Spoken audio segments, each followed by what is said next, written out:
मंगलम गौतमो वने मंगलम कुंदकुंदाद्यो जैनधर्मोस्तु मंगलम सर्वमंगलमांगल्यम सर्वकल्याणकारकम प्रधानम सर्वधर्माणां जैनम जयतु शासनम। अहिंसा परमो धर्म की, महावीर भगवान की। प्रातः स्मरणीय परम पूजाचार्य गुरुवर श्री विद्यासागर जी मुनि महाराज की जय। सागर जी महाराज की, समस्त आचार्य संघ की जय।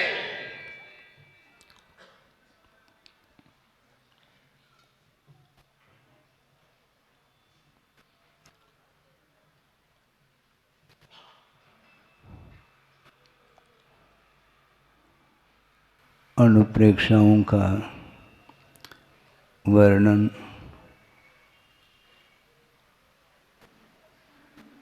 मिलता है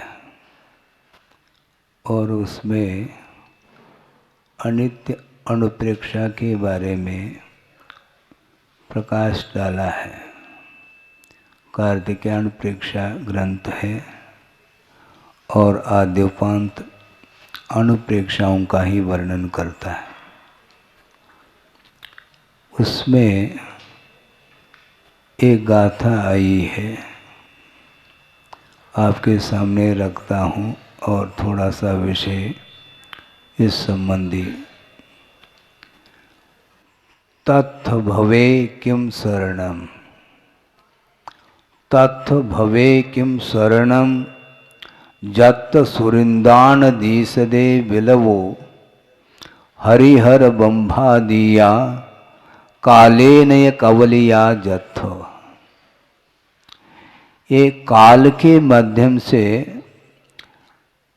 द्रव्य का, वस्तु का परिणमन निरंतर होता रहता है और चतुर्गति रूप संसार में संसारी प्राणी काल के माध्यम से ही परिणमन करता रहता है। निरंतर परिणमन करने की योग्यता उसके भीतर है और निमित्त की विवक्षा से द्रव्य के माध्यम से परिणमन होता है, ऐसा व्यवहार में आ जाता है। और तत्त भवे किम शरणम, इस संसार में, भववर्ता संसार में क्या शरण है।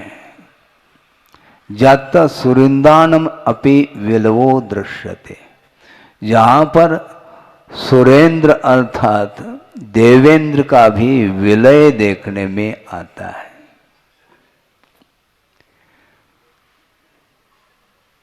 हरिहर वंवादिया कालेन कवलिया जत्थ,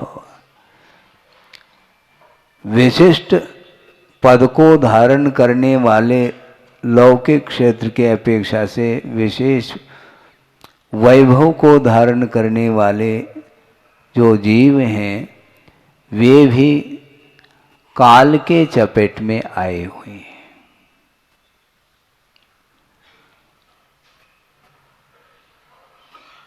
काल के माध्यम से वस्तु का जो परिणमन है, इस परिणमन को भगवान भी रोक नहीं पाएंगे, ये सिद्धांत है। हम और आपका रोकना कहाँ तक उचित है। अनंत शक्ति के धारक भगवान हुआ करते हैं, वे भी वस्तु के परिणमन को रोक नहीं पाएंगे, क्योंकि यदि वस्तु का परिणमन रुक जाएगा तो वस्तु का ही अभाव हो जाएगा। ऐसा होता नहीं। निरंतर वह पर्यायें उत्पन्न होती हैं, मिटती हैं, उत्पन्न होती हैं, मिटती हैं। ये पर्याय का स्वरूप है और स्वरूप का बोध जब तक नहीं होता तब तक जिजीविषा बनी रहती है। जीने की जो इच्छा है, तुम इच्छा क्यों करते हो। जब तक आयु है तो आयु कर्म के आश्रित जीवन चल रहा है और बीच में यदि कोई विशेष निमित्त मिल जाए तो वो उसका मरण बिफोर भी हो सकता है, इसमें कोई संदेह नहीं। हम मरण से आपको बचा नहीं पाएंगे, भगवान भी बचा नहीं सकते, क्योंकि जातस्य मरणम ध्रुवम, ध्रुवम जन्म मृतस्य च, तस्मात् हे मध्यम पांडव मां अत्र शोचनीयम। यहाँ तुम क्यों विचार करते हो, क्यों शोक का अनुभव करते हो? जन्म जिसका हुआ है, निश्चित रूप से मरण के बिना जन्म होता नहीं, और जन्म के बिना मृत्यु संभव नहीं है। और जन्म और मरण से ऊपर उठने के लिए ही ये सारी सारी साधना है। शुद्ध अवस्था प्राप्त होने के बाद भी परिणमन रुकेगा नहीं, तो महाराज फिर वहां सिद्ध परमेष्टि मोक्ष होने के बाद पुनः यहाँ पर आते हैं क्या? हम और आपके बीच में आएंगे नहीं, किंतु उनका परिणमन भी निरंतर बना रहता है। इसी का नाम वस्तु का स्वरूप है। स्वाभाविक पर्याय भी हमेशा बनी नहीं रहती। व्यंजन पर्याय के अपेक्षा से जो शुद्ध अवस्था है वह सादी अनंत पर्याय मानी जाती है। उस पर्याय की शुरुआत है और उसका अंत नहीं होगा, किंतु निरंतर उसमें भी नवीन नवीन पर्याय तरंग की भांति उत्पन्न होती रहती और मिटती रहती है, किंतु नवनवीन सुख का संवेदन उन्हें प्राप्त होता रहता है। और वैभाविक पर्याय जो संसार दशा में है, वो हमेशा उसमें भी परिणमन निरंतर होता रहता है। आप परिणमन को जान नहीं पाएंगे। स्थूल परिणमन तो दिखाई देता है, किंतु जो सूक्ष्म परिणमन है वह दृष्टिगत नहीं हो सकता। बालक है, नवजात शिशु है, उस बालक को बढ़ते हुए देखा आपने? नहीं देखा, लेकिन परिणमन उसमें हो रहा है। प्रति पल प्रति समय उसमें परिणमन हो रहा है। वह बाल्य अवस्था धीरे धीरे धीरे किशोर अवस्था की ओर वह बढ़ रहा है बालक, किंतु निरंतर जो बढ़ रहा है वह बढ़ते हुए परिणति को हम और आप देख नहीं पाएंगे। कल भी आपके गोद में बालक था और आज भी है। कोई अंतर देखने को मिल रहा है क्या? नहीं मिल रहा है। फिर मिलेगा क्या? नहीं, अंतर कालांतर में वह जा करके वह पर्याय पकड़ में आती है। इसलिए संसारी प्राणी वस्तु के स्वरूप को समझ नहीं पा रहा है, इसलिए मरण से भीति उसको होती है और जीवन की इच्छा हमेशा बनी रहती है। आचार्य कहना चाहते हैं, ये तुम इच्छा क्यों करते हो? इच्छा के द्वारा परिणमन थोड़ी होने वाला है। परिणमन स्वतंत्र है, वह किसी के अधीन नहीं है। और वर्तमान में आयु कर्म के अधीन आपका जीवन चल रहा है और एक दिन वह अस्त होगा जीवन का। इसलिए वस्तु के स्वरूप को समझने का प्रयास करिएगा। सागरोपम आयु जहाँ पर है, ऐसे जहाँ इंद्रादिक हैं, अहमिंद्र आदिक हैं, उनका भी जीवन का परिणमन प्रति समय हो रहा है। और जिस समय अंत होता है तो पर्याय परिवर्तित होती है, ऐसा स्थूल पर्याय के अपेक्षा से कथन करने में आता है। अभी भी इसी को बोलते आवीची मरणम। आवीची मरण का अर्थ वीची बोलते हैं तरंग। तरंग क्रम से वह मरण हो रहा है। एक एक एक एक एक एक आयु के जो निषेक हैं, पुंज हैं, वह निर्जरित हो रहे हैं। और निर्जरित होते होते होते अंतिम जब निषेक निर्जरित होता है, उस समय इसका मरण हो गया, ऐसा कथन करने में आता है। आप जिस समय हंस रहे हैं उस समय भी आपके आयु के निषेक खिर रहे हैं, ये ध्यान रखो। हाँ, जिस समय आपका मन प्रफुल्लित है वह भी एक क्षण है, एक पर्याय है। हमेशा प्रफुल्लित अपने आप को पाना बहुत कठिन है। कुछ ही क्षण के लिए, मान लो आप हंस रहे हैं, एक लिमिटेशन है। कब तक हंसोगे? दिन भर? संभव नहीं। कब तक रोएंगे? दिन भर? संभव नहीं। ये क्षण क्षण में ये परिणमन होता रहता है। कर्म के आश्रित ये सारे भाव उत्पन्न होते हैं और इसको रोकने वाला कोई भी नहीं। जत सुरेंद्रानमिपि विलवो दृश्यते, जहां पर सुरेंद्र का भी विलय देखने में आता है तो सामान्य व्यक्ति का विलय नहीं होगा क्या? होगा। फिर डरते क्यों? आप सर्प से डर रहे हैं, क्यों? सर्प से भीति नहीं, आपको मरण से भीति है, इसलिए सर्प से आपको भीति उत्पन्न हो रही है। व्याघ्र से भीति हो रही है, अजगर से भीति हो रही है, और कोई भी वन्य पशु से आपको भीति उत्पन्न होती है, उसके पीछे यही है तथ्य कि आपको मरण इष्ट नहीं है, जीवन इष्ट है। इसलिए वहाँ से आप भाग जाते हैं। तुम कहीं भी भागो, किंतु आयु कर्म के अधीन आपका जीवन चल रहा है। कितने भी आप सुरक्षित रहो, किंतु मरण अनिवार्य है। हम ताले में बंद हो जाएंगे, बंद हो जाओ, कोई बाधा नहीं। वहां पर भी परिणमन होगा, उसको रोकने वाला कोई भी नहीं है। फल जानते हैं? फल फ्रिज में रखा गया, क्यों? जल्दी से वह खराब ना हो और समय समय पर उसका हम सेवन कर सकें। कर लो आप। और उस फ्रिज में रखा गया उस फल को, और कब तक रखोगे? साल 2 साल रखोगे क्या? फ्रिज है महाराज? नहीं, उसमें भी परिणमन होगा, उसको रोका नहीं जा सकता। बाहरी वातावरण से सुरक्षित रखने के अपेक्षा से उसको आप रख रहे हो, किंतु वहाँ पर भी परिणमन काल विद्यमान है सर्वत्र, और उसका परिणमन हुए बिना रहेगा नहीं। इसलिए जीने की मरने की आशा होती है।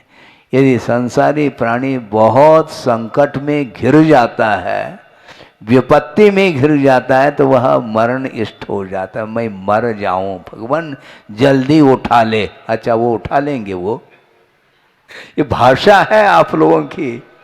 जल्दी उठाने का अर्थ वह जीना उसको इष्ट नहीं है, क्योंकि वेदना भयंकर हो रही है और उस वेदना से बचने के लिए वह मरण की इच्छा रखता है। और भयानक और संकट में आ गया, मान लो आत्मघात का भी परिणाम उसके अंदर आ जाता है, ताकि किसी भी प्रकार से ये पिंड छूट जाए, ये पर्याय समाप्त हो जाए, तो शांति से दूसरे पर्याय में मैं जी सकूं। इसका अर्थ जिजीविषा अभी भी बनी है, दूसरे पर्याय में जीना चाहता है, इस पर्याय में जीने के लिए उसकी इच्छा नहीं हो रही है। तो किसी भी पर्याय में पहुंचो, वहां पर भी मरण होना है कालांतर में जा कर के।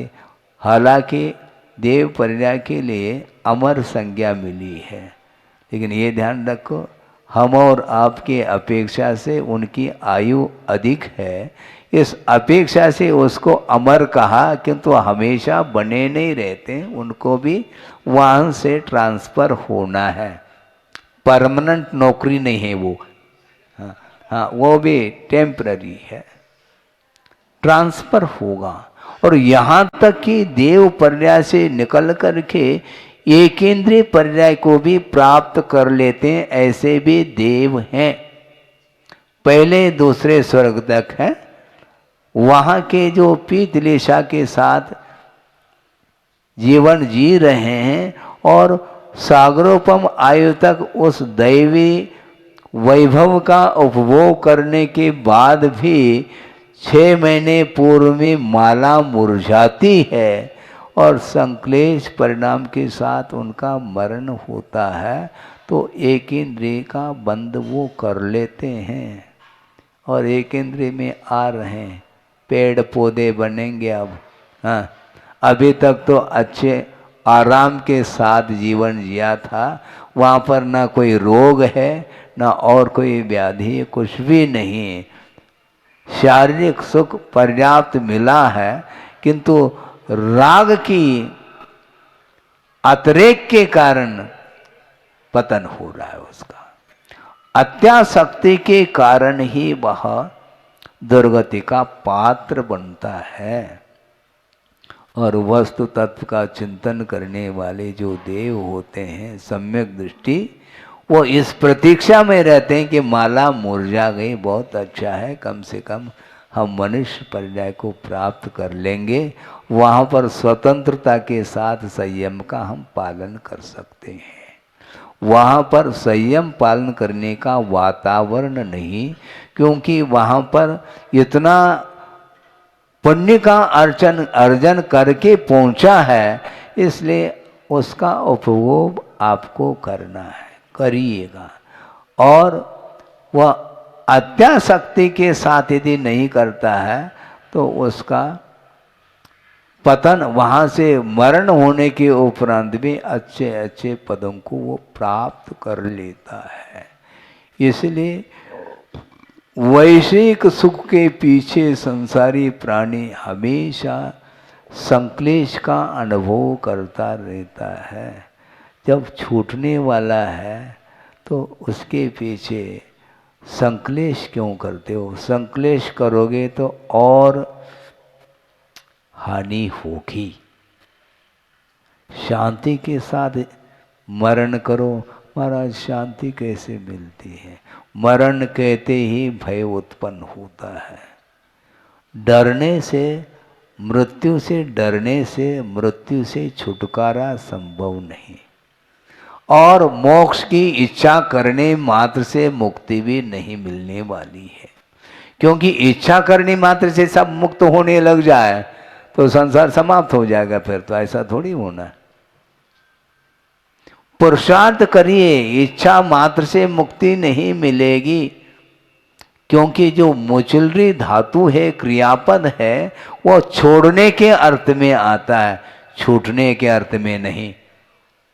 छोड़ने के अर्थ में विमोचन अर्थात छोड़ना,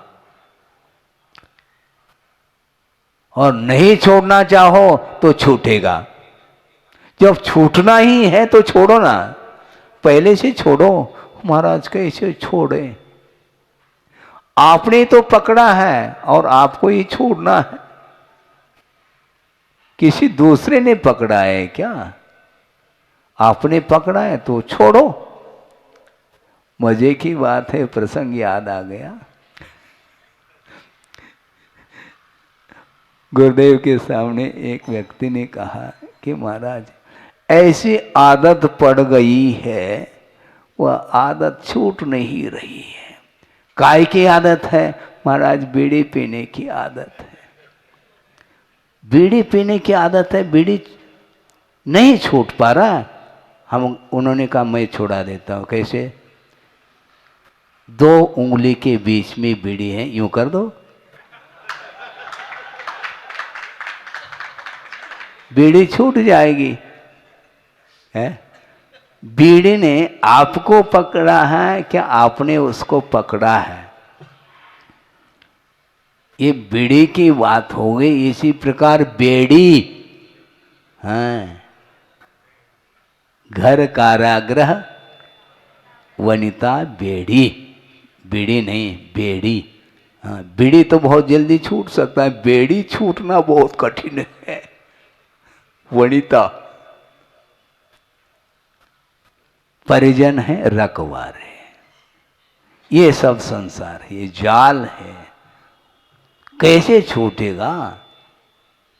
अपने आप यदि कर्म बंद होता है तो वह छूट भी सकता है, किंतु बुद्धि पूर्वक कर्म को बांधा है तुमने, और बुद्धि पूर्वक ही होश हवास के साथ विशुद्धि के माध्यम से कर्म का क्षय किया जा सकता है। अपने आप ऑटोमेटिक जो है ना कर्म का क्षय संभव नहीं है। कर्मों की निर्जरा करने के लिए तपसा निर्जरा च, तप के माध्यम से कर्मों की निर्जरा होती है। और तप के अभाव में भी कर्मों की निर्जरा जो होती है वह समय पर होती है, और उस निर्जरा से कोई भी मोक्ष मार्ग में हमारा कार्य सिद्ध होने वाला नहीं, क्योंकि वह ऑटोमेटिक वह निर्जरा समय पर हो रही है, और उसके साथ साथ कर्म बंध की परंपरा भी जारी है। इसलिए संवर पूर्वक करो तप प्राणी, ऐसा कहा, मिले मुक्ति रानी। हाँ, संवर पूर्वक आश्रव को रोकते हुए यदि मान लो निर्जरा हो रही है तो वह निर्जरा ही मोक्ष मार्ग में सहायक सिद्ध होती है। हाँ, पक्की बात है। नहीं है तो वर्गज स्नानवत चलता ही रहता वो, उस निर्जरा से कोई भी प्रयोजन सिद्ध नहीं होता। इसलिए कर्म को रोकने का पुरुषार्थ करो। जिन परिणामों के माध्यम से कर्म का बंध अथवा आश्रव हो रहा है, उन परिणामों को रोकने का पुरुषार्थ करना। और वो जो परिणाम उत्पन्न हो रहे हैं, जो संसार के लिए कारणभूत जो परिणाम उत्पन्न हो रहे हैं, उनमें भी कुछ न कुछ निमित्त उपस्थित हो जाता है, उनको छोड़ने का पुरुषार्थ करो। हाँ, अपने आप कर्म बंद नहीं होता। कर्म बंद के लिए कोई न कोई परिणाम सामने आता है, उसको ले करके ही कर्म बंद होता है। सोचो विचार करो, बड़ा अजीब सा लगता है, आश्चर्य करते हैं, किंतु आश्चर्य करने की कोई आवश्यकता नहीं, कर्म का ऐसा ही स्वभाव है। कितने रानी थी रावण के पास है? 18,000। सोचो विचार करो। हाँ, 16 सही है। हाँ, ये एक से तो बहुत बड़ी संख्या है। हाँ, 16,000 एक से एक सुंदर सुंदर रानी उपलब्ध होने के बाद भी उस दृष्टि पर स्त्री की ओर जा रही है। इसको बोलते हैं राग की चरम सीमा। इसीलिए उसका पतन होगा, और सीता का अपहरण कर रहा है? अब इसको क्या बोल, पागलपन नहीं है ये? पागलपन तो है, लेकिन होश हवास नहीं है उसके अंदर है। इसको क्या बोलते हैं? इसी को अज्ञात भाव बोला आचार्यों ने। अज्ञात का मुझे ज्ञात नहीं, इसका नाम अज्ञात, ऐसा नहीं। मदात प्रमादात वा अनवबुद्ध प्रवृत्ति अज्ञातम, ऐसा कहा। बिना सोच विचार किए उन्मत्तता के कारण संसारी प्राणी विषयों में डूब रहा है। उसको होश नहीं है कि मेरे द्वारा करने योग्य कार्य क्या है, क्या उचित है क्या अनुचित है, इसका भान ही नहीं है, और डूबता चला जा रहा है। उसके माध्यम से वह भयंकर कर्म का बंद कर लेता है, फिर अन्यत्र उसको जाना पड़ता है, जेल जाना पड़ेगा। चोरी क्यों कर ली तुमने? चोरी किसकी की जाती है महाराज? ये भी कोई पूछने की बात है? दूसरे की, अपने धन की चोरी नहीं होती, क्योंकि अपना धन तो सुरक्षित है। इसके बाद भी दूसरे की चोरी है। पर धन वनिता पर न लुभाऊं, संतों सामृत पिया करूं। ये मेरी भावना में पंक्ति आ रही है। इसके उपरांत भी हमेशा संसारी प्राणी की दृष्टि पर वस्तु की ओर ही बनी रहती है, जबकि सारा का सारा ये परिणमन काल के द्वारा हो रहा है, ये सब नश्वर है। इसके उपरांत भी उस ओर ध्यान नहीं जा पा रहा है, और वह देव एक इंद्री का बंद कर रहा है। तृप्ति नहीं, सागरोपम आयु तक उस सुख का उपभोग किया है, इसके उपरांत भी और मुझे चाहिए, ये आसक्ति के कारण उसका पतन हो रहा है। लोभ का अतिरेक माना जाता है ये।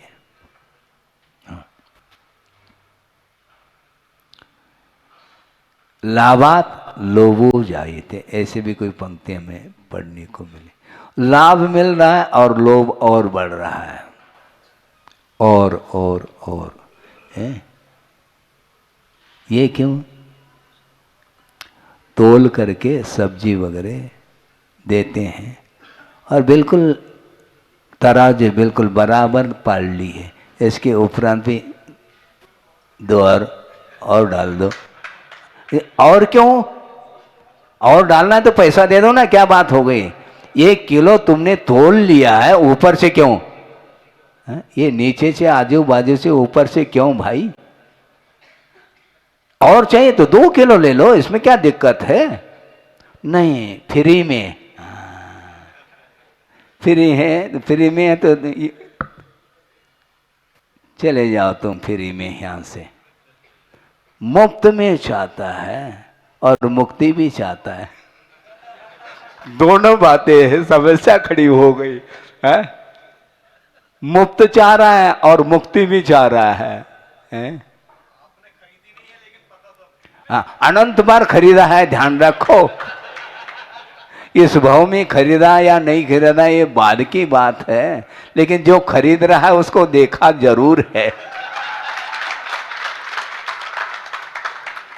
हैं?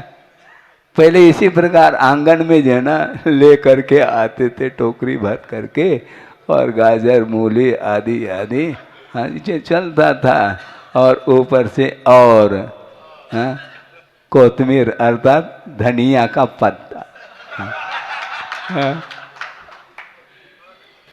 थोड़ा और। ये इच्छा इसकी समाप्त नहीं होती, और की जो भूख है इसकी वह बनी रहती है। बहुत कठिन काम है। पुरुषार्थ क्यों नहीं करना चाहते हैं? अच्छा, हम ये पूछना चाहते हैं, दुकान में आया है और 100 रुपये का नोट लेकर के आया है और कुछ खरीद लिया, फिर बाद में वापस आप पैसे नोट दे रहे हैं, जितना शेष है उतना दे, एक आधा और दे दो ना नोट, तो तुम दोगे क्या? है? 10 रुपए का माल खरीद लिया और 90 रुपये वापस कर रहे हैं, एक और 5 का नोट दे दो ना, बहुत सारे आपके पास है। नहीं, फिर वो क्यों देगा तुम्हारे लिए गाजर मूली?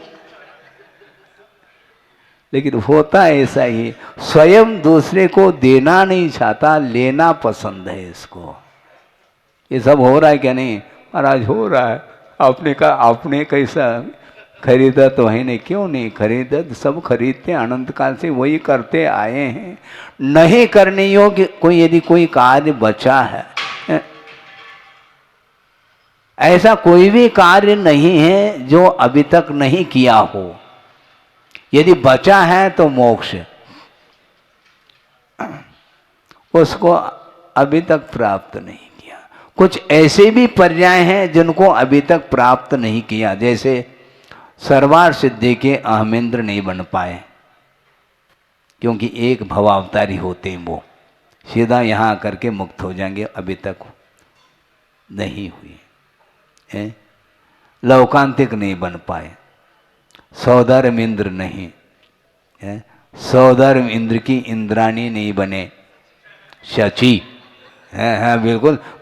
केवल इन्हीं को उपदेश देने, क्या आपको भी तो देना पड़ेगा है? सौधर्म इंद्र की जो इंद्राणी है, शची जिसको बोलते हैं, वो सौधर्म इंद्र के जीवन काल में 40 नील प्रमाण इंद्राणी चली जाती है। 40 नील, हाँ बहुत होता है, क्योंकि उसकी आयु पल्योपम में है 5 पल्य है,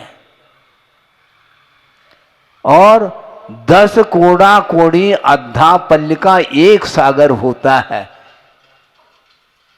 क्या हुआ? कोड़ा कोड़ी किसको बोलते हैं महाराज? 1 करोड़ को 1 करोड़ से गुना करने पर जो गुणनफल आता है उसका नाम 1 कोड़ा कोड़ी, और ऐसे 10 कोड़ा कोड़ी पल्य का नाम 1 सागर बोला है, और 2 सागर की आयु सौधर्म ऐशान में कुछ अधिक भी है, गाता इसकी अपेक्षा। तो 2 सागर जिसकी आयु है मान लो इंद्र की, तो उसके जीवन काल में 40 नील प्रमाण इंद्राणी निकल जाती है।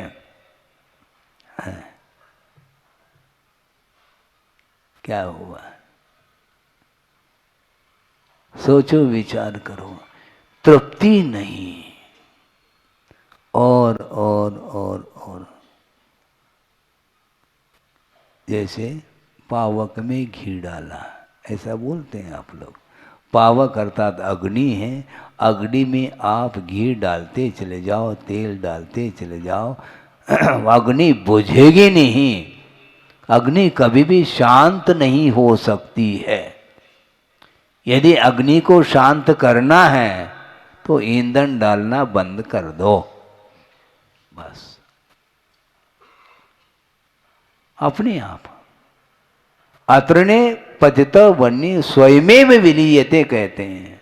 जहाँ पर ईंधन नहीं वहाँ पर यदि अग्नि है तो बहुत जल्दी वह शांत हो जाती है। उसी प्रकार ये ईंधन डालता चला जाता है, इसकी इच्छा समाप्त नहीं होती है, इसलिए परिणमन इस प्रकार होता चला जा रहा है।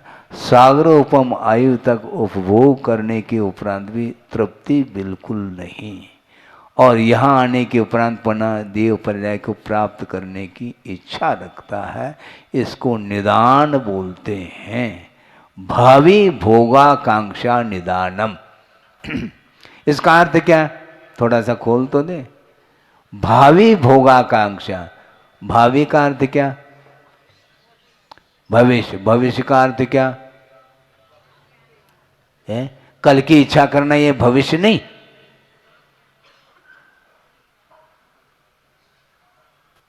वर्तमान को छोड़कर के जो अनागत काल है उसी को भविष्यत बोलते हैं।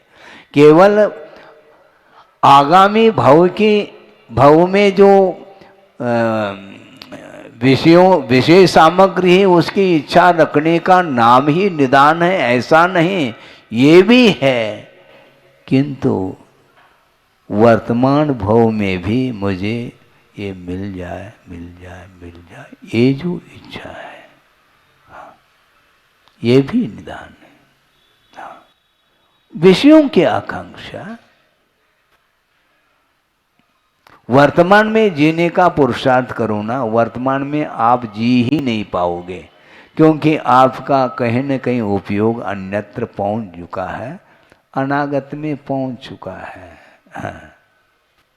थाली में परोस दी गई है, पकवान है, और उसका स्वाद नहीं ले पा रहे हैं, और है क्या? और है क्या? इसको तो खा ले, तो और की क्यों बात करता है? और की बात करता है तो उस समय उपयोग उधर गया है, और मुख में ग्रास है, इसका स्वाद नहीं ले पा रहा है। ये तो दशा है संसारी प्राणी की, इसलिए उसकी इच्छा समाप्त नहीं होती है, और इच्छा को रोकने का नाम तप कहा है। इसलिए कर्म क्षय करने के लिए तप करने की आवश्यकता है, इच्छा को रोकने की आवश्यकता है। इच्छा को रोकने का नाम तप है, और देवगति में तप नहीं, क्योंकि इच्छा का निरोध नहीं करते वो। 33 सागर की आयु है, कहाँ पर? सर्वार सिद्धि में। और कितने पक्ष के उपरांत श्वासोश्वास लेते हैं? हाँ, 33 पक्ष का अर्थ 16.5 महीने के उपरांत श्वासोश्वास की क्रिया होती है। थोड़ी सी आकुलता होती है तो श्वासोश्वास लेते, प्रति समय नहीं, जैसे हम और आप ले रहे हैं। ऑक्सीजन की कमी नहीं पड़ती उनको। 16.5 महीने के उपरांत कुछ क्षण के लिए श्वासोश्वास की क्रिया, और 33,000 वर्ष के बाद आहार की इच्छा, कंठ से अमृत झरता है। 33,000 वर्ष किसको बोलते हैं? और यहाँ सुबह शाम, अरे महाराज आप सुबह शाम की बात कर रहे हैं, मुंह तो चलता ही रहता है, मुंह चलता ही रहता है। भोजन कर लिया और मुख कुल्ला कर लिया, उसके बाद पुनः सुपारी और ले ली, और वह यहाँ फंसी है सुपारी, और दिन भर चरवन चल रहा है। ये सब क्या? 33,000 वर्ष कुछ कहलाता है। उसके बाद इसके उपरांत हम ये पूछना चाहते हैं, 33,000 वर्ष के उपरांत ये मानसिक आहार है, उस 33,000 वर्ष तक उनको भूख नहीं लगी? नहीं, इच्छा नहीं है, तो तप काय का? इच्छा हो और निरोध करे, उसका नाम तप है। नहीं तो 33,000 वर्ष तक तप मानना पड़ेगा उनका, ऐसा संभव नहीं है, ध्यान रखो। इच्छा होने के उपरांत भी ग्रहण नहीं करने का जो भाव है, उसका नाम तप है। इच्छा निरोध तप, ऐसा कहा। हाँ, भोजन करके बैठ गए, हाँ, 2 घंटे तक भोजन का त्याग। अरे कि 2 घंटे तक भोजन अभी तो कर दो, बस डाइजेस्ट तो होने दो। इच्छा है नहीं, त्याग किस काम का है? त्याग किसको बोलते हैं? इच्छा का निरोध होना चाहिए। लेने की इच्छा हो, नहीं मुझे नहीं चाहिए। कई लोग परोसने के लिए आ गए, परोसने की बात कहता है बस बस। पहले कहेगी तो मुश्किल हो जाएगा, लौट जाएगा वो परोसनी बिना परोसे। ये चलता है, नाटक चलता रहता है ये, बस बस बस बस है। पहुंचने के, परोसने के बाद बस के ना, इच्छा बनी है। और भोजन करने के उपरांत भी उसकी इच्छा बनी रहती है, अभी नहीं तो कभी सही। भूख लगने के उपरांत मैं लेऊंगा, इसलिए उसका त्याग नहीं है। उत्तम त्याग बोलते किसको? इस प्रकार त्याग होने लग जाए तो 33 वर्ष तक त्याग हो गया भोजन का, है ऐसा मान लिया जाए, संभव नहीं। इसलिए उसको असंयमी कहा। 33 वर्ष के बाद भोजन, कवलाहार भी नहीं, केवल कंठ से झर जाता है थोड़ा सा, अमृत धारा जैसे, बस। और पुनः 33,000 वर्ष तक कोई आवश्यकता नहीं। इसके उपरांत भी संयम नहीं, क्योंकि भूख लगने पर भी नहीं लेना, यह संयम माना जाता है। इसको त्याग की संज्ञा दी है। इसलिए वस्तुतः ये और की जो भूख है वो ठीक नहीं है, क्योंकि ये कब तक चलेगा? ये है? कोई शुरुआत नहीं, नो बिगनिंग। और ऐसे भी जीव हैं एंडलेस, उसका अभाव नहीं होगा। अभव्य हमेशा बने रहेंगे संसार में, संसार से मुक्ति उन्हें नहीं मिलने वाली।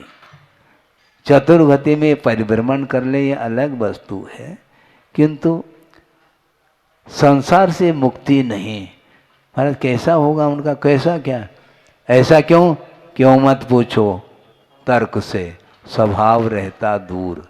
ये स्वभाव है उनका, किसी ने अभव्य बनाया हो ऐसा नहीं, नेचुरल स्वभाव है उसका, बनाया नहीं। ये कर्म निरपेक्ष भाव माना जाता है, पारिणामिक भाव। अभव्य को भव्य नहीं बनाया जा सकता और भव्य को अभव्य नहीं बनाया जा सकता, वो है। हाँ महाराज जी की पहचान हम और आप नहीं पहचान सकते, कौन अभव्य है कौन भव्य है। किंतु गुरुदेव ने एक बहुत अच्छी बात कही थी, एक व्यक्ति को बहुत आकुलता थी, महाराज जल्दी जल्दी बता दो हमें, हम अभव्य तो नहीं हैं, तुम भव्य हो। क्यों, क्योंकि अभव्य को विकल्प नहीं होता, अभव्य को कोई आकुलता होती नहीं, मुक्ति से कोई प्रयोजन नहीं उसको, क्योंकि श्रद्धा नहीं मोक्ष का, उसे कभी भी अपने जीवन में सम्यक की उत्पत्ति होगी नहीं और मुक्ति की कोई इच्छा नहीं। बस हमें विषय मिलते रहे, बस हमेशा संसार में हम घूमते रहेंगे। बड़ी विचित्र दशा। स्कूल जब जाते थे उस समय का एक प्रसंग याद आ गया। एक सर थे, हिंदी पढ़ाते थे वो, और प्रसंग पता नहीं क्यों आ गया,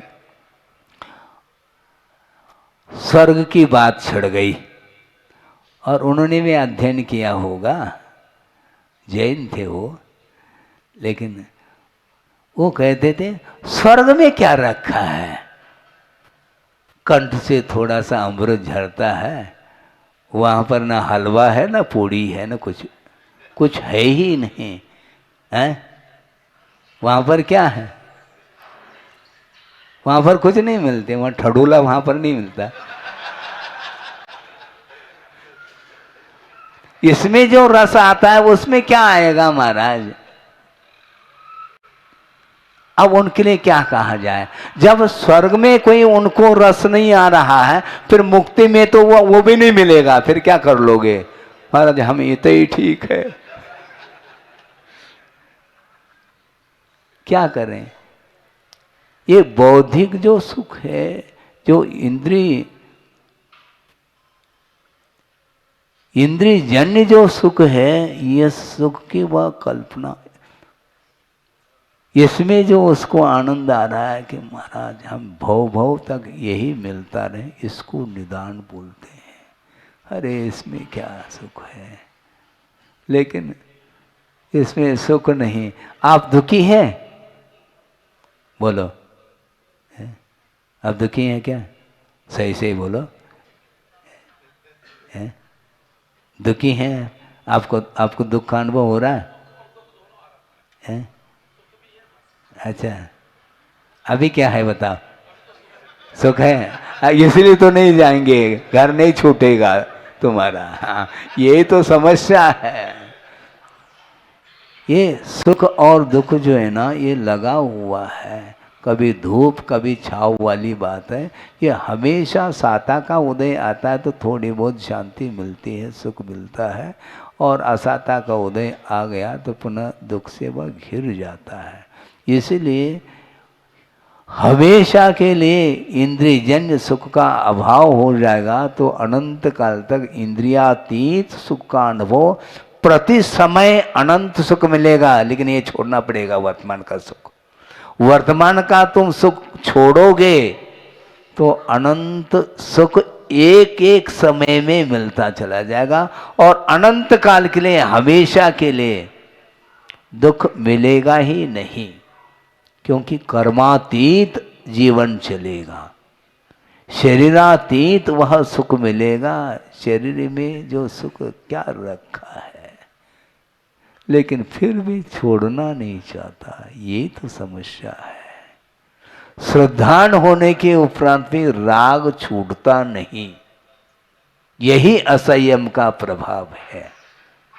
हाँ, नहीं छूटता वो। छोड़ने का प्रयास करो, थोड़ा सा पुनः वापिस वही। हाँ। छोटा बच्चा होता है, आप लोग ले आते हैं, वो घर में उसका मन नहीं लग रहा, हम भी आएंगे, हाँ बेटा आ जाओ, तो आ जाता है पिताजी के साथ। आ गया, यहाँ आ गया, और यहाँ नहीं कि घरे चलो, वहां से यहाँ आ गया, यहाँ से पुनः वहां। उसका मन लगता नहीं। बस कहाँ लगता है? जहां लगता है लगेगा उसका। तो यही स्थिति है संसारी प्राणी की। वह और उसकी भूख मिटेगी नहीं कभी भी। नरक पहुंच जाता है पाप के अर्जन के कारण।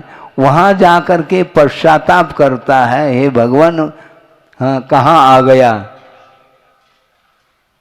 अतीत का रिकॉर्ड, इतिहास सामने आ जाता है जाति स्मरण के माध्यम से, अथवा अवधि ज्ञान को अवधि ज्ञान आदि के माध्यम से वह पूर्व जीवन सामने आ जाता है। हे भगवान, हमने ऐसा कृत्य किया, अब नहीं करूँगा।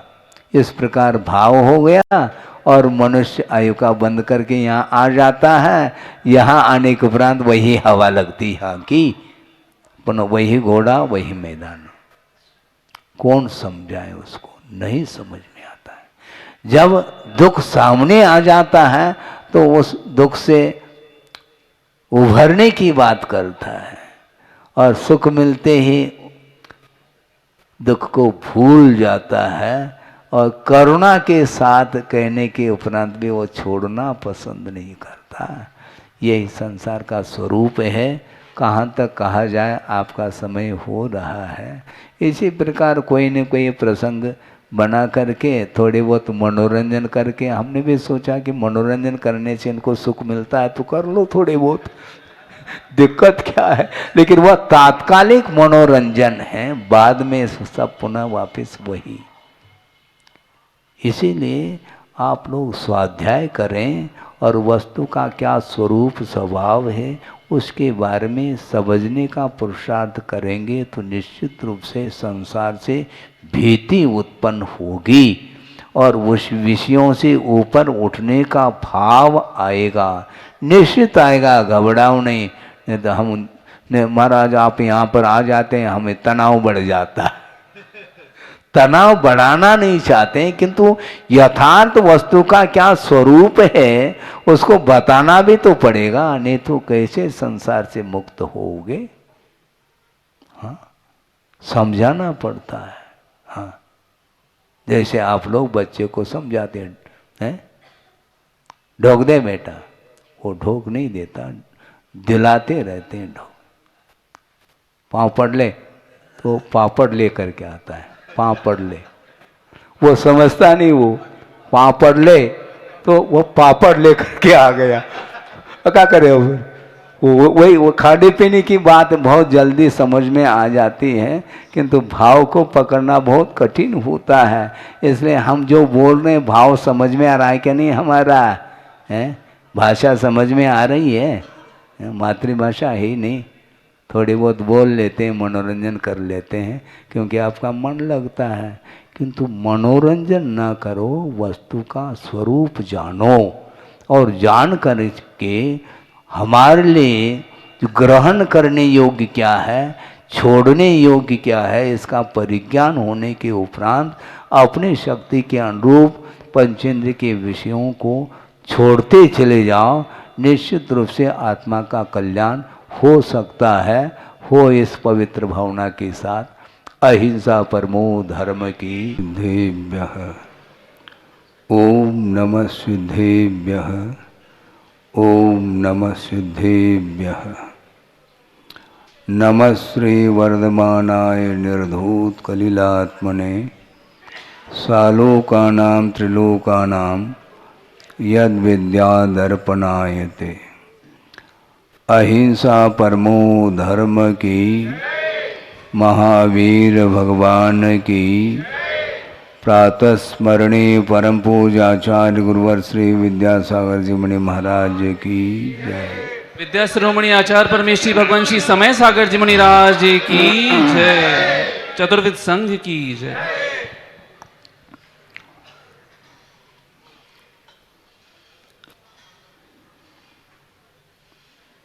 अपने अपने भूमिका के अनुरूप आनंद जो आता है वह अलौकिक आता है।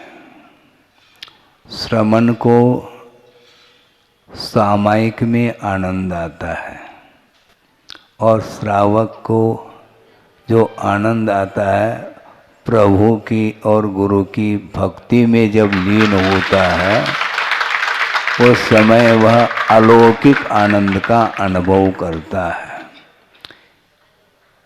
इसके साथ साथ जब वह पड़गान करके नवधा भक्ति पूर्वक आहार देने का जब अवसर आता है शायद वो पता नहीं कितने गुनी आनंद का अनुभव करता है। करता है क्या नहीं? बिल्कुल करता है। इसी को बोलते हैं भूमिका। सबकी अलग अलग भूमिकाएं हुआ करते हैं और आनंद तो आनंद ही है, उसका हम वर्णन नहीं कर सकते हैं। भक्ति गुणानुवाद इसमें जो आनंद आता है वह अलग ही क्वालिटी का हुआ करता है। प्रसंग के अनुरूप आपके सामने बात हमने कई बार रखी होगी, पुनः रख रहा हूँ।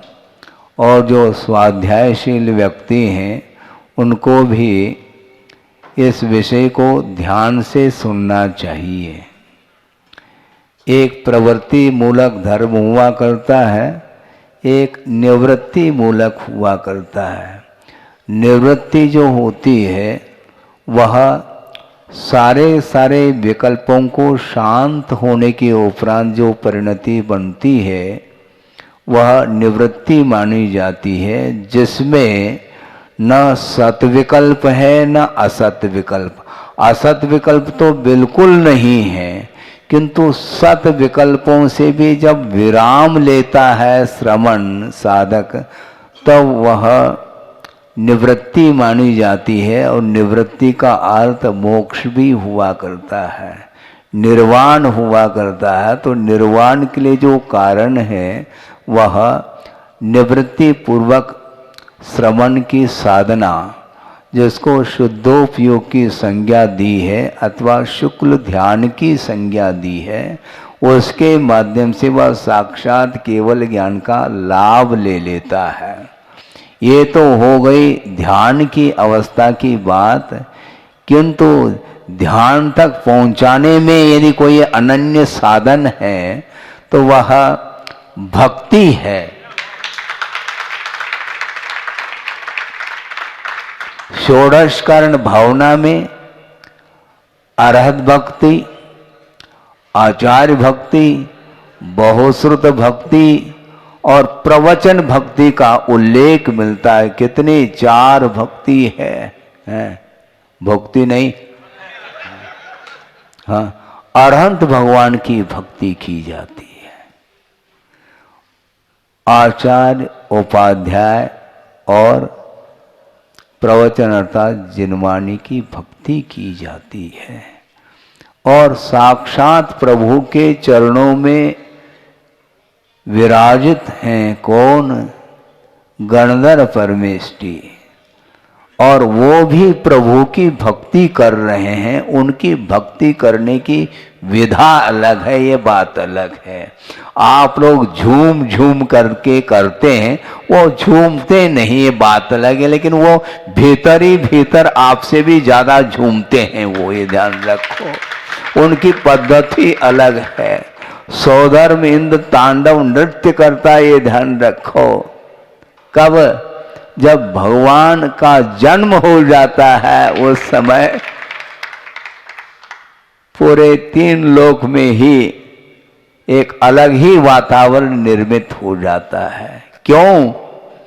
प्रत्येक व्यक्ति का जन्म हो रहा है, उस समय यह आनंद का अवसर क्यों नहीं आता है?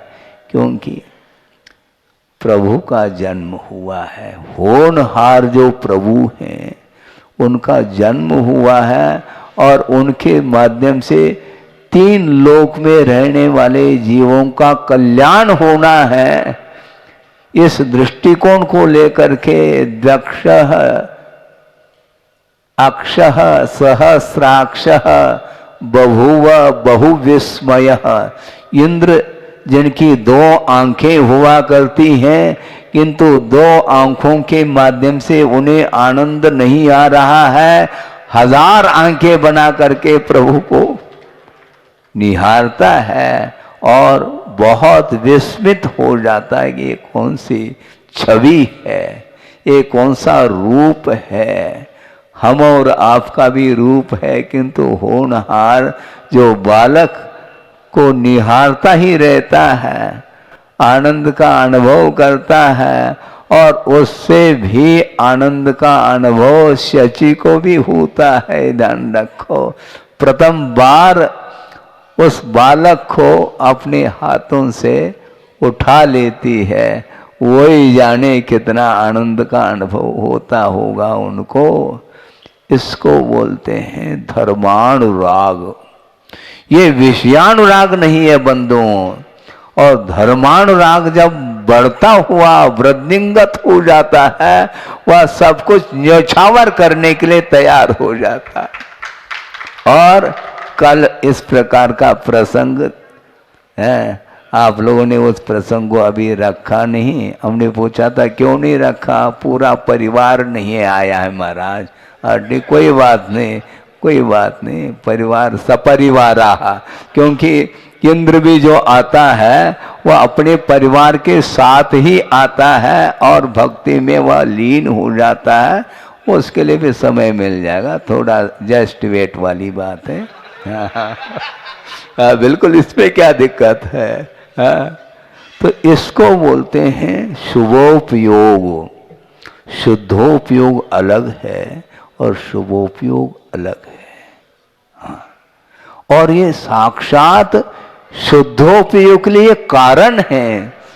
अरहत भक्ति, जिनेंद्र भगवान की भक्ति की जा रही है और जन बनने के लिए की जा रही है। ध्यान रखो, उसका जो लक्ष्य है, उसका लक्ष्य क्या है? दुकान नहीं खोलना, दुकान को बंद करना बहुत कमा लिया। हाँ, अब ज्यादा हमें गंवाना नहीं समय को। भले थोड़े बहुत खोलो, बात अलग है, उसमें लीन नहीं होना, किंतु प्रभु की भक्ति में लीन हो जाएंगे। आप नहीं भी चाहो तो भी वह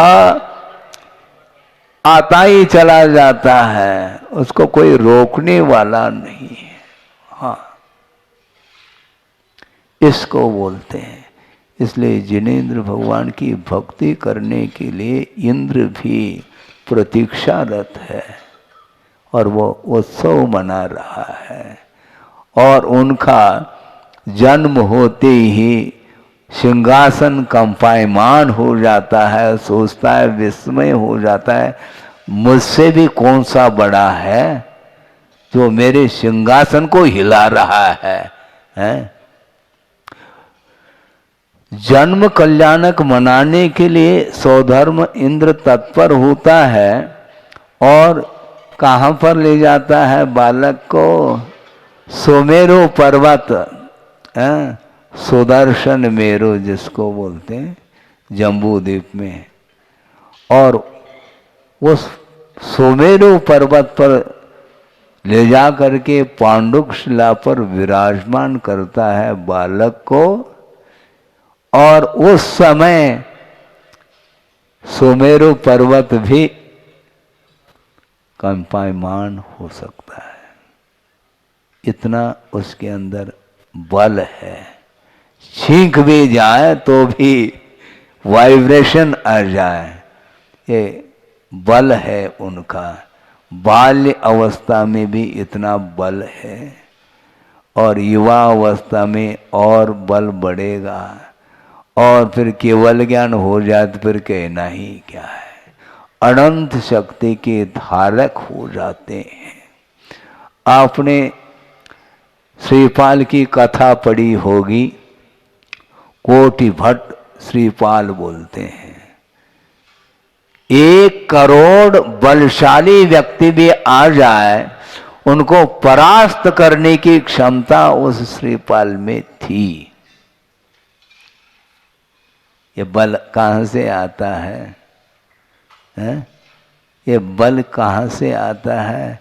ये दूसरे की सेवा वैयावृत्ति आदि करने से ही बाहुओं में बल आता है, जिसको बाहुबली बोलते हैं। सुनते हैं उन्होंने काफ़ी वैयावृत्ति की होगी विगत जीवन में, और उन्हें ऐसा बल मिला कि 3 युद्धों में वो जीत गए हैं बाहुबली, और भरत हार गए। हालांकि हुंडास्प्रिनी की ये विशेषता है कि चक्री हार गए, और कामदेव जो बाहुबली वो जीत गए हैं। बल इतना अटूट बल उनके अंदर जो आया है, वह क्यों आया है? बल का दुरुपयोग नहीं करने से ही बल मिलता है, ध्यान रखो। इसी प्रकार धन का सदुपयोग करने से ही वह 3 लोक का नाथ बनता है, ये ध्यान रखो। हाँ, बनना चाहो? हाँ महाराज, हर व्यक्ति बनना चाहता 3 लोक के नाथ, किंतु विषयों के प्रति जो राग है, जो लगाव है, जो आसक्ति है, उसको जो कम करने में लगा है, उसको जीर्ण तृण के समान प्रतीति में लाता है, उसी व्यक्ति को 3 लोक के नाथ बनने का अवसर मिलता है। और आप 3 लोक के नाथ की भक्ति करो, निस्संदेह 3 लोक के नाथ बनेंगे, संदेह नहीं है। यहां पर कुंद कुंद स्वामी ने समय सार में मंगलाचरण किया है। वंदित सौव सिद्धे ध्रुवम अचल मनोवमम गयम पत्ते, ओ छाम समय पाहुड़ मिनमो सुध केवली फणिदम कहा। एक सिद्ध परमेष्ठी की वंदना नहीं करी उन्होंने। वंदित तो सव सिद्धे, सिद्ध एक नहीं हुआ करते, अनंत हुए हैं सिद्ध।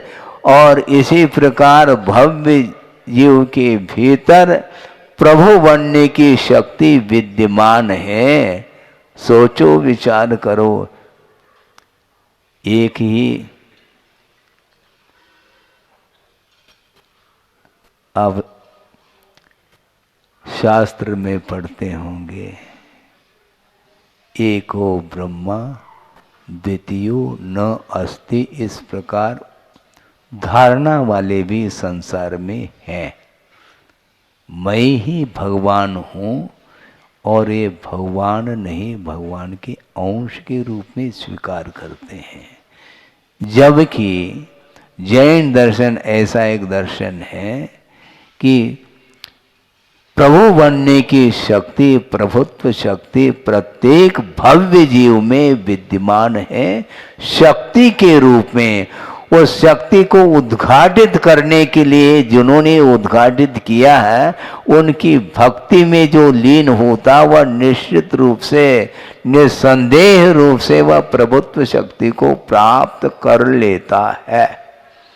धन की भी शक्ति होती है, धन का भी बल होता है, शारीरिक बल भी होता है, वाक बल, वचन का भी बल होता है, और मनोबल भी होता है।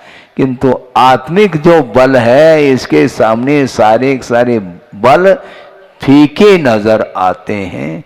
इसलिए आत्मिक शक्ति को उद्घाटित करने के लिए ही मानो कुंद कुंद देव ने वंदित तो सर्व सिद्धे, समस्त सिद्ध परमेष्टि की मैं वंदना करता हूं, ऐसा कह रहे हैं।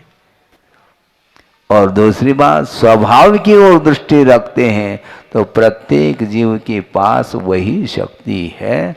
सव्वे शुद्धाओ शुद्ध नया, शुद्ध नय के अपेक्षा से सारे जीव शुद्ध है शक्ति की अपेक्षा। यदि शक्ति, स्वाभाविक शक्ति यदि आपके भीतर नहीं है, फिर धर्म की आराधना क्यों करें? मोक्ष प्राप्त करने की यदि मान लो अपने भीतर वह शक्ति ही नहीं है, तो फिर आराधना करके हम क्या सिद्ध करना चाहेंगे? तो आचार्य कहते हैं कि तुम्हारे भीतर भी वही शक्ति विद्यमान है, किंतु कार्मिक शक्ति के कारण वह शक्ति लुप्त हो चुकी है। ऐसी कोई अपूर्व शक्ति है कर्म की, जिस शक्ति के कारण केवल ज्ञान वह नष्ट हो चुका है। केवल ज्ञान से भी अद्भुत शक्ति है। मोह के पास अभी तक आत्मा की हार हुई है और मोह ही जीता हुआ है। मोह की विजय होती चली जा रही है अनंत काल से। अब क्या करना चाहो? एक बार उसको चित्त करना है। किसको? मोह को। और उसके ऊपर बैठो, तब तो केवल ज्ञान होगा, ऐसा थोड़ी होगा। लेकिन वो भी होगा, ये ध्यान रखो, क्योंकि भक्ति, अटूट भक्ति आपने की है प्रभु की, तो निश्चित रूप से वह अवसर आएगा, आए बिना रह नहीं सकता। ये निश्चित बात है। इसलिए केवल ज्ञान जो प्राप्त होता है, निर्वाण को जो प्राप्त करते हैं, वह साक्षात शुक्ल ध्यान के माध्यम से प्राप्त करते हैं। किंतु शुद्ध शुक्ल ध्यान के लिए अथवा शुद्धोपयोग के लिए यदि कोई साक्षात कारण है, तो प्रभु की, गुरु की भक्ति ही है। करिए आप भक्ति। सतना वालों की भक्ति एक अलग ही क्वालिटी की नजर आ रही है। इसमें क्या दिक्कत? महाराज आप प्रशंसा करके क्या करना चाह रहे हैं? हमें और कुछ नहीं करना, भक्ति को बढ़ाना है। और उस भक्ति में मैं भी शामिल हूं, ये ध्यान रखो।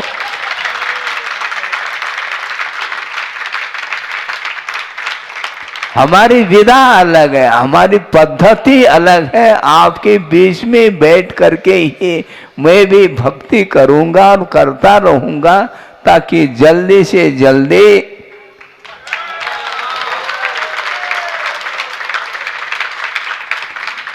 जिनालय का निर्माण हो। ये धर्मानुराग नहीं है क्या? अच्छी क्वालिटी की है ये भक्ति। श्रमण भी उसमें भाग लेता है। प्रतिदिन स्वयं वो स्तोत्र का पाठ करते हैं। 24 भगवान की स्तुति आचार्य समंत भद्र स्वामी ने लिखी है और की भी है। तो इसलिए प्रतिदिन एक आवश्यक के रूप में ही रखा है श्रमण के लिए स्तुति, प्रतिक्रमण, सामायिक, देव वंदना और उसके साथ स्तुति। ये सब जो है 28 मूल गुण के अंदर जो 6 आवश्यकों का उल्लेख किया है, उसमें ये सब है। प्रतिदिन वो करते रहते हैं और उसके माध्यम से ही साथ से पुण्य का अर्जन वो भी करते हैं और उसके माध्यम से ही वह शुद्धोपयोग मिलने वाला है। ये प्रसंग याद आ गया मुझे।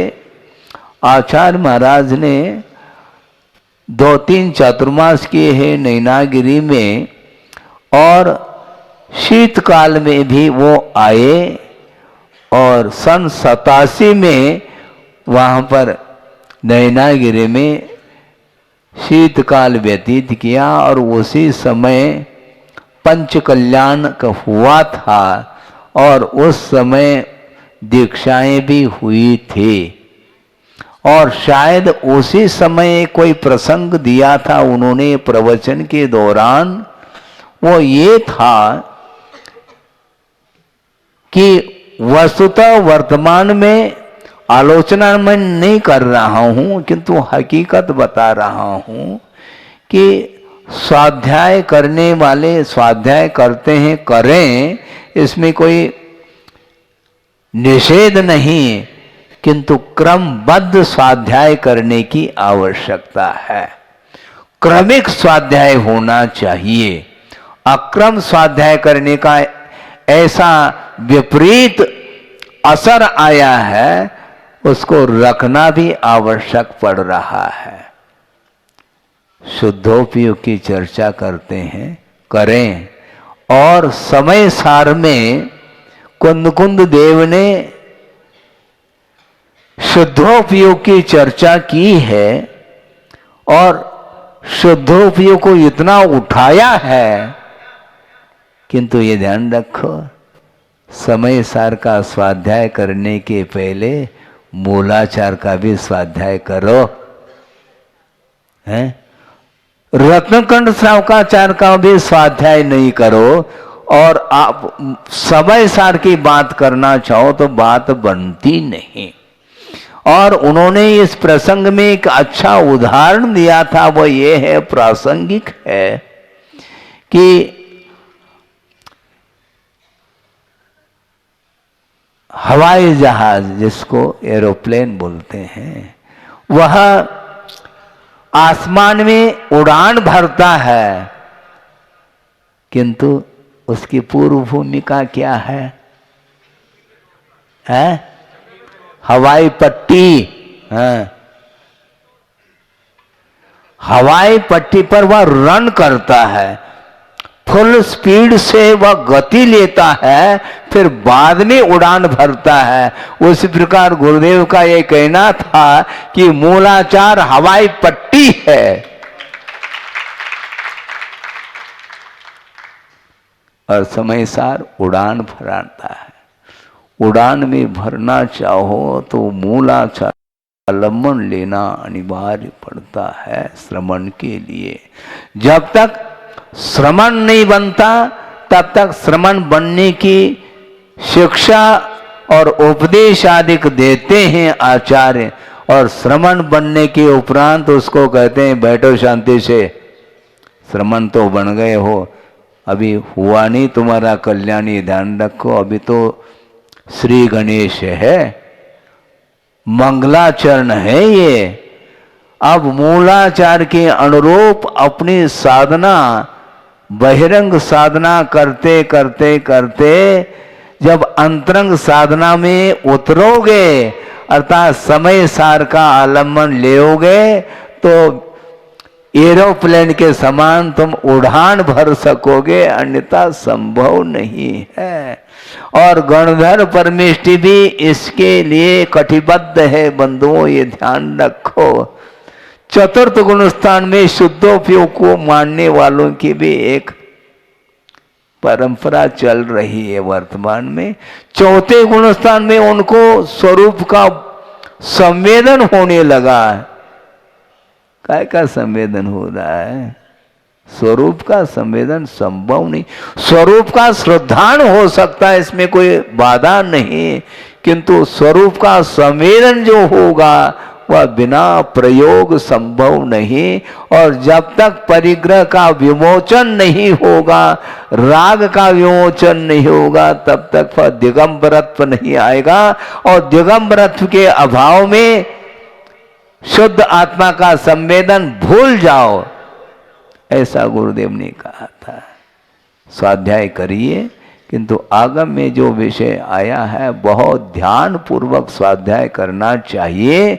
और जो स्वाध्याय करने के लिए बैठे हैं उनकी धारणा भी आगम के अनुरूप हो, इस पवित्र भावना के साथ स्वाध्याय करना चाहिए, अन्यथा आप कितने भी शिविर लगाओ, उससे कोई प्रयोजन सिद्ध नहीं होने वाला। क्योंकि आगम के विपरीत यदि मान लो हम धारणा बनाते हैं तो निश्चित रूप से मार्ग दूषित होता चला जाएगा। मोक्ष मार्ग को सुरक्षित रखना है तो आगम के अनुरूप ही श्रद्धान कर लेना चाहिए, ऐसा गुरुदेव ने कहा था।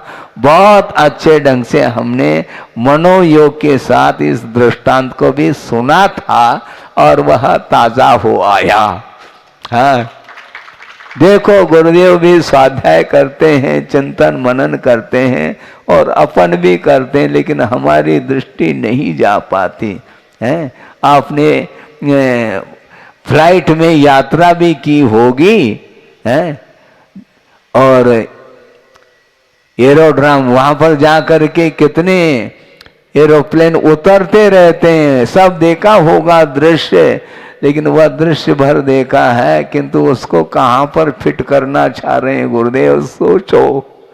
मूलाधार हवाई पट्टी का काम करता है और वह समय सार जो है ना उड़ान भरने के लिए। इसलिए गणधर परमेष्टि भी समो शरण में विराजमान है और द्वादशांग की रचना उन्होंने की है, आगम की रचना, और आगम के आधार से वो उपदेश दे रहे हैं बंधुओं। श्रावक का भी उपदेश मिल रहा है और श्रवण के लिए भी उपदेश मिल रहा है। हाँ, कुंद कुंद देव कहना चाह रहे हैं, यदि इच्छति दुख परिमोखम परिवज्जत सामन्नम, यदि तुम दुख से मुक्त होना चाहते हो तो श्रामण्य पद को अंगीकार करो, ऐसा कह रहे हैं। और आप नहीं कर सकते, कोई बाधा नहीं, घबराओ नहीं। रत्नकंड श्रावकाचार्य को आप घोट घोट करके पी जाओ, हैं, बेड़ा पार हो जाएगा आपका। क्या बात हो गई, इस भव में ना सही, हाँ, परभव में तो मिलेगा, क्यों नहीं मिलेगा। आज किसी को भी मुक्ति नहीं, घबराओ नहीं। हाँ, कहीं हम मुक्त हो रहे हों, अब आपको तनाव आ रहा है, ऐसा नहीं। हाँ, मोक्ष किसी को भी नहीं। एक बार प्रसंग में आया था कि मुक्ति पुरुष को होगी, तो महिला वर्ग उदास होने लगा। उनके लिए कहा, उदास मत हो जाओ, प्रभु का दास बनो। उदास क्यों होते? उदास होने की आवश्यकता नहीं, पर्याय है, उस पर्याय में मुक्ति नहीं मिलेगी। आगम का उल्लेख है, ठीक है, किंतु वर्तमान में ना पुरुष वर्ग को मुक्ति मिल पा रही है ना महिला वर्ग को, इसलिए तनाव छोड़ो, उदास नहीं होना, प्रभु का दास बनना सीखो। हाँ, दासान उदास, बिल्कुल हम भी दास हैं, शांतिनाथ भगवान, नीमनाथ भगवान के दास हैं, और आप भी दास बनो और धीरे धीरे धीरे अपनी साधना को बढ़ाएंगे, अपनी श्रद्धा को मजबूत करेंगे तो निश्चित रूप से संदेह बिल्कुल नहीं। संदेह क्यों करते हो? धर्म की आराधना निरपेक्ष भाव के साथ आप लोग कर रहे हैं और निरंतर आपका पुण्य जो है ना वह वृद्धिंगत हो रहा है और उसके माध्यम से ही आगे की भूमिका बनने वाली है। हाँ, क्रमिक स्वाध्याय करो, मूलाचार नहीं। पढ़ना चाहो तो बात अलग है, अब अपन भी बीच बीच में कभी समय सार के प्रसंग को लेकर के दे सकते हैं विषय को, किंतु वस्तुतः श्रावकाचार कम नहीं है। गुरुदेव का कहना है कि समय सार से बढ़कर के श्रावकाचार हो सकता है। हाँ? छात्र तो छात्र है, आप भी छात्र हैं, हम भी छात्र हैं। हम कौन प्रोफेसर है ही नहीं, कोई यहाँ पर प्रोफेसर कोई भी नहीं है, ध्यान रखो। इस सभा में ना हम है ना आप है, प्रोफेसर तो वो हैं, बैठे खड़े हैं। अरहंत परमेष्टि भी छात्र के कोटि में आते हैं, ध्यान रखो, क्योंकि वह भी अंतिम पर्याय नहीं है, वो भी छात्र हैं, वह स्नातक हैं। स्नातक को भी छात्र की कोटि में लेते हैं। और स्नातकोत्तर कौन? 14वें गुणस्थानवर्ती, वो स्नातकोत्तर हैं, 13वें गुणस्थानवर्ती स्नातक हैं। और उसके पहले अपन जो कुछ भी जिसमें आते हैं ये सारे पहली कक्षा से लेकर के ये सभी गुणस्थानगत जो भी परिणति है आत्मा की, वह छात्र के कोटि में ही है, क्योंकि वो भी मार्गी हैं, मार्ग पर चल रहे हैं। और छत पर पहुंच जाएंगे तो मार्ग समाप्त है। छत पर पहुंच गए तो मार्ग समाप्त हो, मंजिल आने के उपरांत मार्ग नहीं रहेगा। मोक्ष मार्ग कहाँ तक है? जब तक मंजिल मुक्ति नहीं, तब तक वह मोक्ष मार्गी माने जाते हैं। और आप भी मोक्ष मार्गे और अपन भी मोक्ष मार्गी है। इसमें क्या छोटे बड़े से क्या लेना है? छोटे बड़े कहने से और राग द्वेष हो जाते हैं और पतन के लिए कारण होता है। हम तो मानते हैं कोई अंतर नहीं, सवे शुद्धाव शुद्ध नया, शुद्ध निश्चय के अपेक्षा से कोई भी अंतर देखने में नहीं आता। व्यवहार नहीं के अपेक्षा से ही अंतर पाया जाता है। व्यवहार नहीं का हम निषेध नहीं करना चाहते, क्योंकि शुद्ध निश्चय नहीं के अपेक्षा से जितनी भी जीव है सब शुद्ध है। तो पेड़ पौधों की पूजा करोगे क्या? आराध्य आराधक भाव अलग है, और शुद्ध निश्चय नहीं के अपेक्षा से उसके भीतर जो शक्ति है, उस शक्ति की ओर दृष्टि रख करके वर्णन किया गया है। हाँ, सिद्धात्व शक्ति उसके भीतर है। जब तक उसकी अभिव्यक्ति नहीं होगी, जब तक वह शक्ति का उद्घाटन नहीं होगा, तब तक वह संसारी ही माना जाता है। इसलिए संसार से ऊपर उठने के लिए जो साधन बताए हैं, उन साधनों को अपनी अपनी भूमिका के अनुरूप उसका आलम्बन लेकर के प्रभु की अथवा सच्चे देव गुरु शास्त्र की उपासना करना है। हमें भी उपासना ही करना, आप भी उपासक हैं, अपन भी उपासक हैं। अलग अलग हैं, कैटेगरी अलग अलग हैं। कैटेगरी की ओर ज़्यादा ध्यान देने से फिर वो राग द्वेष उत्पन्न होते हैं। इसलिए श्रवण के लिए ये कहा जा रहा है कि ध्यान रखो, मुनि तो बन गए हो, मूलाचार के अनुरूप तुम आचरण कर रहे हो, शाबाश दे रहे हैं, किंतु बार बार नहीं देते, नहीं तो वहीं पर मूलाचार में अटका रहेगा। समय सार का स्वाद भी तो ले हो। समय सार का स्वाद लेना है तो निश्चित रूप से मूलाचार के अनुरूप निर्दोष चर्या का पालन करते हुए उस भूमिका से भी ऊपर उठना पड़ेगा। नहीं है तो आसमान में उड़ान ले नहीं पाओगे। और ध्यान जो शुक्ल ध्यान है, वह अपने आप में बहुत महत्वपूर्ण है।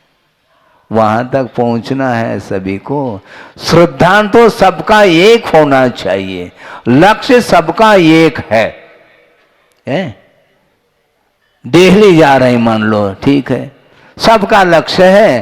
कोई फ्लाइट से जा रहा है, कोई ट्रेन से जा रहा है, कोई बाई कार जा रहा है, कोई टू व्हीलर से जा सकता है, इसमें क्या दिक्कत? कोई पैदल जा सकता है, इसमें क्या दिक्कत है? समय शिखर जी की यात्रा करो, जिसमें सार है। पैदल करना हो तो पैदल कर लो, क्या दिक्कत है? अपन तो पैदल ही करेंगे जब कभी भी करेंगे तो।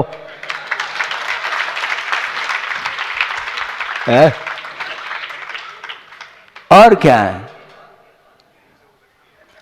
है? सुनो, गुरुदेव ने क्या कहा वो भी तो मुझे कहने दो। यदि क्षमता पैदल की भी नहीं है तो समय शिखर जी का दृश्य सामने लाया जा सकता है, ध्यान रखो। और क्या है? अब क्या करोगे? शक्ति है तो उसका उपयोग करें, इसमें कोई बाधा नहीं, मान लो शक्ति नहीं है तो वो क्या कर सकता है। यहीं पर 20 तीर्थंकर की वंदना हम बैठे बैठे कर सकते हैं। क्या आप जा रहे हैं क्या हैं फ्लाइट से विदेश क्षेत्र है? विदेश जा सकते हैं, कोई बाधा नहीं। विदेश क्षेत्र जाने के लिए हमें विदेह होना पड़ेगा, ये ध्यान रखो। देह का अभाव करना पड़ेगा तो साक्षात प्रभु का दर्शन, प्रभु शुद्ध परमेष्ठी का हम दर्शन कर सकते हैं। इसलिए जहाँ कहीं भी हम हैं वहाँ पर बैठे बैठे हम चतुर्दिग वंदना करते हैं। क्या बोलते हैं उसमें हैं? चारों दिशाओं में याद किया जाता। प्राग दिग विदिगंतरे केवली जिन सिद्ध साधु गुण देवा, ये सर्ववृद्धि समृद्धा योगी गणा स्थान अहम वंदे। हे भगवान, पूर्व दिशा की ओर जो केवली जिन सिद्ध साधु इत्यादि हुए हैं उनकी मैं वंदना करता हूँ। इसी प्रकार चारों दिशाओं में और विदिशाओं में जो मोक्ष प्राप्त कर चुके हैं उनको हम स्मरण में ला रहे हैं। तो सतना में बैठे बैठे बैठे अनंत शुद्ध परमेष्ठी की वंदना सब मिल करके कर सकते हैं। आप भी करो, अपन भी करते हैं, तुम भी करो, हम भी करें। गुरुवर की आरती ऐसा बोलते हैं आप लोग, बोलते हैं, वो ऐसे ही करना अपन को। क्षमता है तो करो, नहीं है तो भावों से कोई दरिद्रता थोड़ी है, भावों के माध्यम से ही वंदना होती है। समय हो गया है, 9:45 से भी ज़्यादा हो गया। इतना ही पर्याप्त समझता हूँ। ये प्रातः आप लोगों ने विधान भी किया और हमने विधान भी 10-15 मिनट वहीं बैठे बैठे सुन रहा था। और शायद जाप अनुष्ठान वगैरह भी चल रहा होगा। और मध्याह्न में जो आपका मेन जो कार्यक्रम है मुहूर्त के अनुरूप उसको संपन्न करना है और उसके माध्यम से अपने भावों को उज्जवल बनाने का पुरुषार्थ करना है। अहिंसा परमो धर्म की।